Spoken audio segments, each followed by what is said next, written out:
I got through to 5 assessment centers. That first one, though, I was not ready and ultimately failed it. But I got through to 4 more, and after understanding what went wrong from that first one, I passed every one of those. And in this video, I'll not only be sharing what you need to know about assessment centers as a candidate, but also as an interviewer, I want to share what you need to know from the other side of the table. Now, I've got a whole playlist on interview questions, as well as ones that you should be asking the interviewer. This video isn't about that. It's about everything else surrounding the assessment center that when you become comfortable with will transform you into the perfect candidate. And I'm starting with something that I always struggled with, and that's you will get nervous on the day. So this was always difficult to overcome, and as an interviewer, we actually get trained to understand this and see past these nerves. But during my training, it was apparent that candidates get nervous because of one main reason: imposter syndrome. Now, when it comes to the assessment center, we actually want to be giving out as many offers as possible from this pool of candidates. Generally, the industry standard for giving out offers from the assessment center stage is 45% if you're going for finance roles and 55% for engineering positions in tech firms. But what I want to actually point out here is you're at this stage because you deserve to be here. Those stages where luck may have played a part, you're past them. So remember this, you've earned the right to be in the room, and you're just as capable to receive an offer as every other candidate that's there with you at the assessment center. And right now, people just want you to be yourself. That's my advice, and that's also the advice of one of the world's largest investment banking heads of recruitment, where they just want you to be your authentic self. Now, a key difference between interviews and assessment centers are the group exercises that take place on the day. I'm going to get a little bit technical here, but to begin with, the whole point of the group exercise, or it could just as likely be a presentation or a case study, is how you interact with people, both potential colleagues and future management.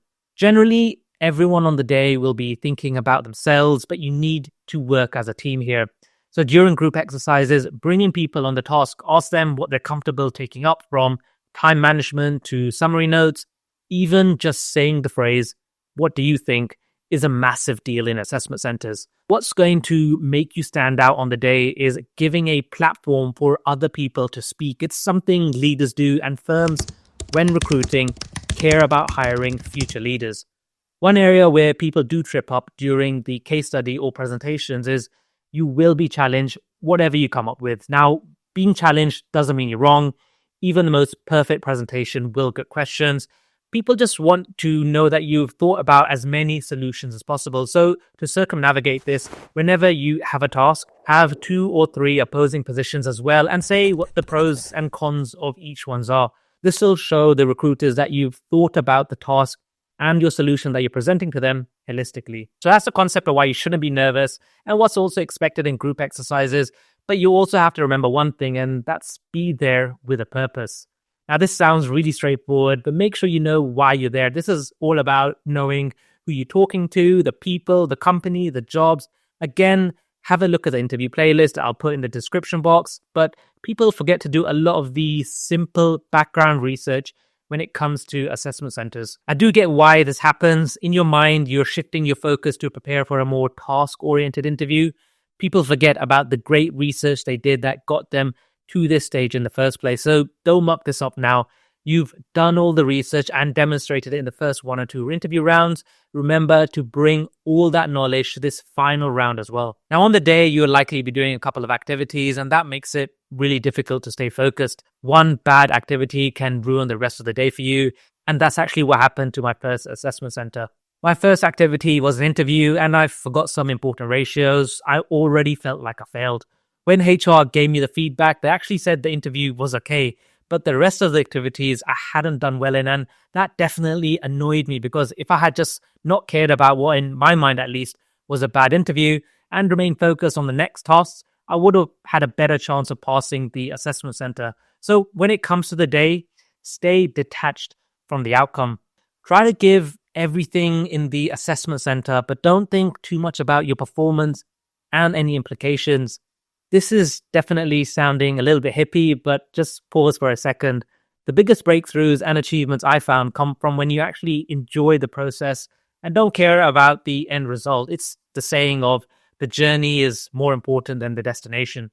If you're always thinking about giving the perfect answer, you're going to end up becoming too robotic and self-criticizing yourself throughout the day when you miss out a certain word or explanation. And every time you criticize yourself, you'll slowly be eating away at your confidence. So the point is to try your best to be present in the moment, enjoy the fact that you've been invited to an assessment center, and learn what you can about your future colleagues that they do on a day-to-day basis. The assessment center is such a great opportunity to talk to so many people who actually have years of experience. So if you take away anything from the day, just use it as a personalized networking session. Now, point 5 is really about knowing yourself, and that means play to your strengths. When you're at the assessment center, if you don't feel one of your strengths right now is leading a conversation, but rather taking notes and summarizing them, then do that. If you feel you're a better organizer than an innovator, then play that role for now. Every firm needs a little bit of every skill set. If everyone just talked in meetings without staying as per the agenda, or has someone to remind them of the action items after the meeting, then nothing would ever get done. So whatever you feel you bring to the table, lead with that, because even if you're unsure how useful of a skill it is, chances are you were chosen to attend this assessment center because they want that skill that they've already seen in you. Now, one of the big personality traits I see that leads to people not feel confident in working in big roles, which in turn comes through in a poor assessment center showing, is they have traits which can be classed as being an introvert.